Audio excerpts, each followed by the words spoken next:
조선 정조 시절 전라도 지리산 자락에 박씨 부인이라 불리는 32살의 과부가 살고 있었습니다.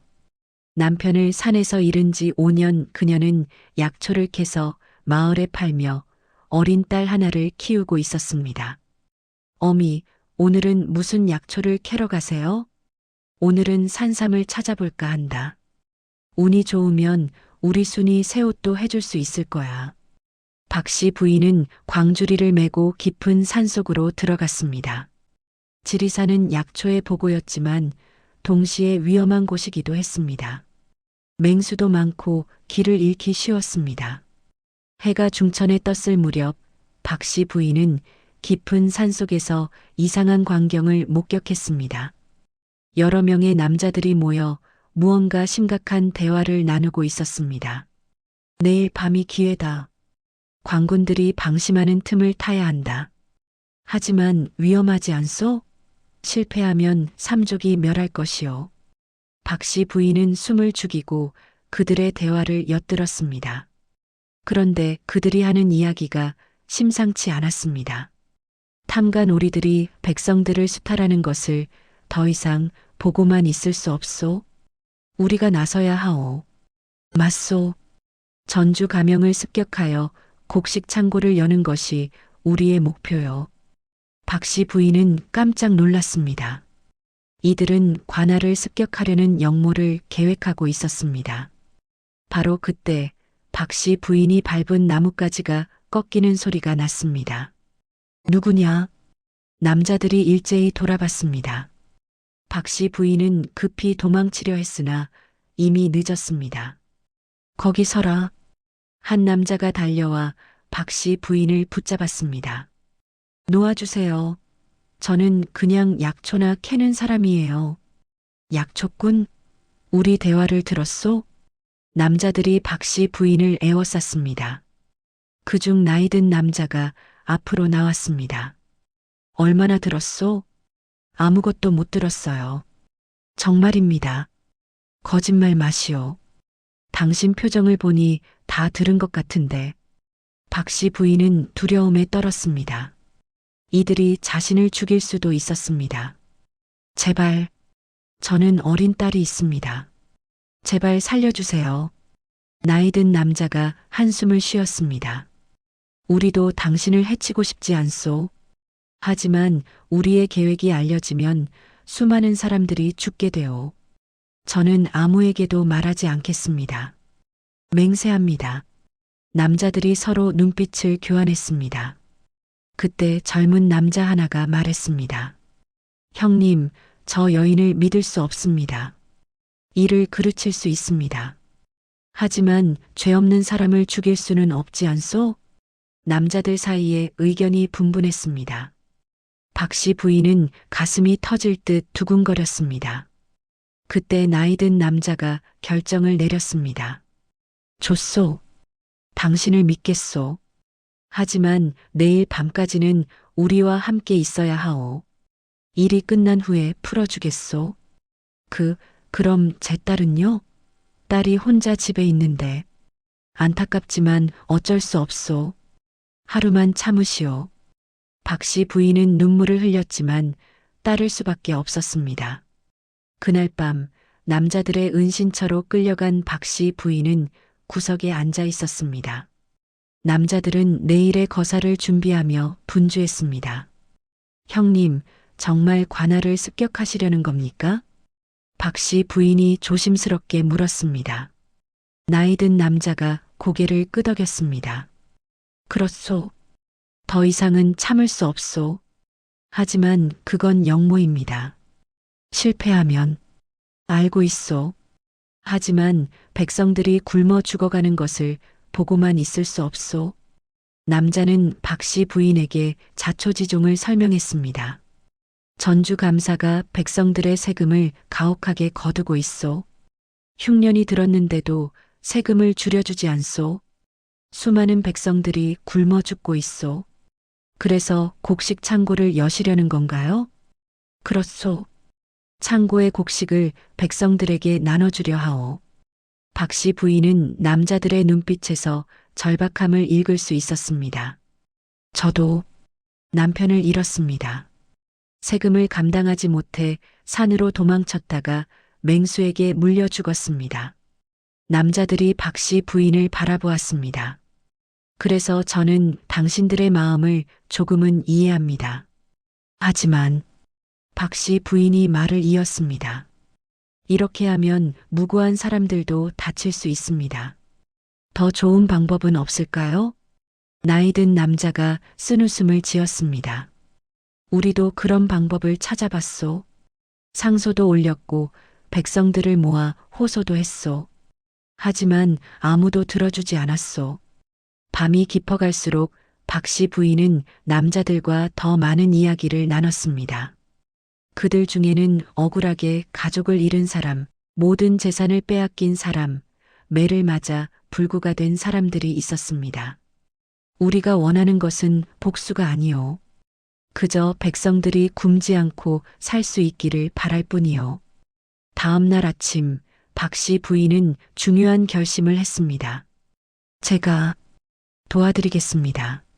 남자들이 놀라 그녀를 바라보았습니다. 무슨 말씀이시오? 제가 관아의 약초를 납품합니다. 관아의 내부 구조를 알고 있습니다. 그리고 관군들의 교대 시간도 알고 있습니다. 나이 든 남자가 의심스러운 눈으로 물었습니다. 왜 우리를 돕는다는 거요? 당신도 역모에 가담하면 죽을 수 있소. 박 씨 부인은 단호하게 대답했습니다. 제 딸이 굶지 않는 세상을 만들고 싶습니다. 그리고 당신들의 방법이 옳다고 생각하지는 않지만 마음만큼은 이해합니다. 남자들이 서로 눈빛을 교환했습니다. 하지만 위험하오. 당신까지 희생시킬 수는 없소. 저는 이미 각오했습니다. 단 한 가지 조건이 있습니다. 조건이요? 무고한 사람은 다치지 않게 해주세요. 그리고 폭력은 최소한으로만 사용하세요. 나이 든 남자가 고개를 끄덕였습니다. 약속하겠소. 그날 저녁 박 씨 부인은 관아 근처로 갔습니다. 그녀는 평소처럼 약초를 팔러 온 것처럼 행동했습니다. 어르신, 오늘도 약초를 가져왔습니다. 관아의 관리가 약초를 받으며 말했습니다. 수고했소. 요즘 감사 어른께서 몸이 좋지 않으셔서 약초가 많이 필요하오. 박 씨 부인은 관아 내부를 살폈습니다. 관군들의 위치, 창고의 위치, 경비가 허술한 곳을 눈에 담았습니다. 밤이 되자 박 씨 부인은 남자들과 합류했습니다. 창고는 동쪽 담장 너머에 있습니다. 그리고 밤 삼경이 되면 관군들이 교대합니다. 그때가 가장 허술합니다. 남자들은 박 씨 부인의 정보를 바탕으로 계획을 세웠습니다. 밤 삼경, 거사가 시작되었습니다. 남자들은 조용히 관아담을 넘었습니다. 박 씨 부인이 알려준 대로 경비가 허술한 곳이었습니다. 창고에 도착한 남자들은 자물쇠를 부수고 문을 열었습니다. 안에는 수많은 쌀과 곡식이 쌓여 있었습니다. 이 많은 곡식을 백성들은 굶어 죽는데 남자들은 분노했지만 박 씨 부인과의 약속을 지켰습니다. 폭력을 사용하지 않고 조용히 곡식을 가져갔습니다. 하지만 그때 관군 하나가 소리를 질렀습니다. 도적이다. 도적이 들었다. 관아가 발칵 뒤집혔습니다. 남자들은 급히 도망쳤지만 몇몇은 붙잡혔습니다. 박 씨 부인도 함께 도망쳤습니다. 하지만 그녀는 일부러 관군들의 눈에 띄었습니다. 저기 여자가 있다. 잡아라. 박 씨 부인은 관군들을 다른 방향으로 유인했습니다. 남자들이 도망갈 시간을 벌어주기 위해서였습니다. 결국 박 씨 부인은 붙잡히고 말았습니다. 다음 날 관아에서 신문이 시작되었습니다. 내가 도적들과 한패냐? 전주 감사가 박 씨 부인을 신문했습니다. 아닙니다. 거짓말 마라. 여러 사람이 너를 목격했다. 박 씨 부인은 침착하게 대답했습니다. 저는 그들과 한패가 아닙니다. 저는 그저 약초를 캐다가 그들에게 잡혔고 협박을 받아 도와준 것뿐입니다. 내가 관아의 정보를 알려줬다는 것을 우리는 알고 있다. 증거가 있습니까? 감사는 화가 났지만 확실한 증거가 없었습니다. 바로 그때 관아 밖에서 소란이 일었습니다. 감사 어른, 큰일입니다.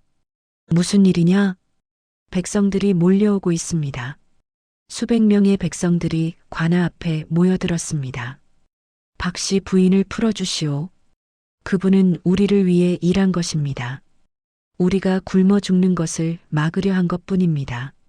백성들의 함성이 하늘을 찔렀습니다. 감사는 당황했습니다. 저들을 해산시켜라. 하지만 백성들은 물러서지 않았습니다. 오히려 더 많은 사람들이 모여들었습니다. 그때 한양에서 암행어사가 도착했습니다. 최근 전주 지역의 민심이 흉흉하다는 보고를 받고 파견된 것이었습니다. 무슨 일이냐? 암행어사가 나타나자 감사는 황급히 예를 갖추었습니다. 어사 또 도적들이 관아를 습격했습니다. 도적들? 내가 보기에는 굶주린 백성들인 것 같은데? 암행어사는 박씨 부인을 불러 이야기를 들었습니다. 그리고 창고를 둘러보았습니다. 이 많은 곡식이 왜 창고에만 쌓여 있는 것이냐? 그것은 감사는 제대로 대답하지 못했습니다. 암행어사는 장부를 조사했습니다. 그리고 감사가 백성들의 세금을 착복하고 곡식을 빼돌린 증거를 발견했습니다. 감사, 그대는 백성들을 수탈한 죄로 파직되고 유배형에 처한다. 관아가 술렁거렸습니다. 그리고 박씨 부인, 암행어사가 박씨 부인을 불렀습니다. 비록 방법은 잘못되었으나 그대의 마음만큼은 칭찬할 만하오. 하지만 영모는 영모여. 벌은 받아야 하오.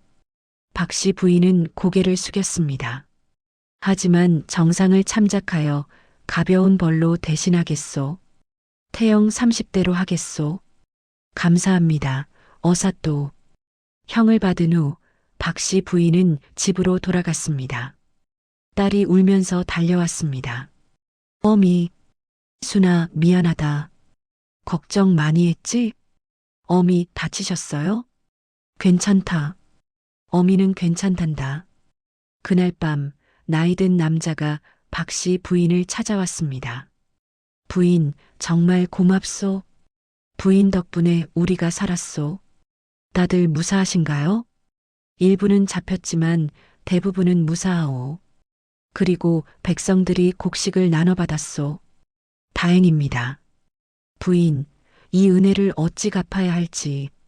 박씨 부인이 남자의 말을 막았습니다. 은혜는 갚지 않으셔도 됩니다. 대신 앞으로는 올바른 방법으로 백성들을 도와주세요. 남자는 깊이 절을 하고 떠났습니다. 며칠 후 암행어사가 박씨 부인을 다시 불렀습니다.